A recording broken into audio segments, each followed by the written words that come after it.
Hey,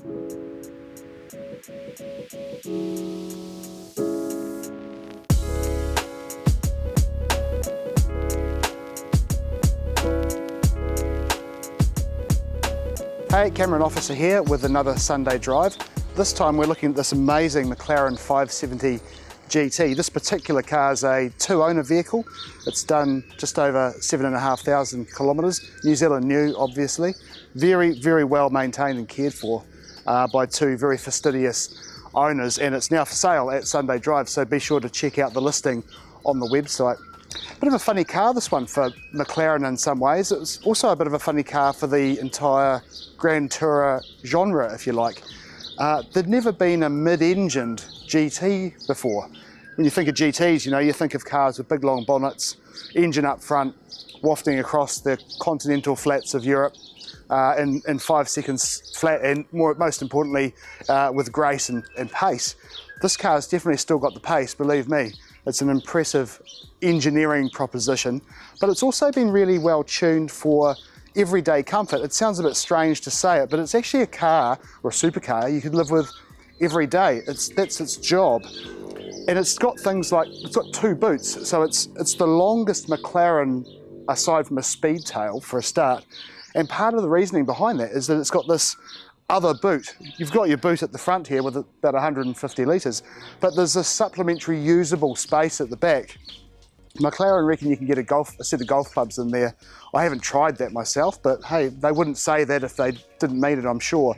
It's beautifully finished in there, of course, but you know, it actually does make the car that much more useful for more than just maybe a track day. You can actually go away in this for the weekend for 2 people with luggage, and it works really well.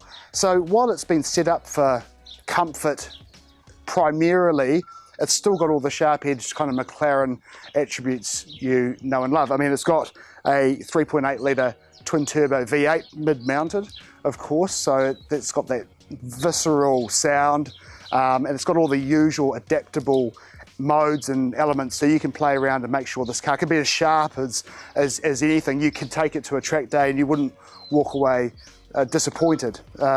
So yes, it's a very interesting segment of the McLaren range. It sits outside the Super Series and their other supercars. Funnily enough, I actually went to the launch of this car in the south of France in 2019. And weirdly enough, this is the first time I've driven this car with the steering wheel on the right-hand side. Speaking of driving, let's go have one.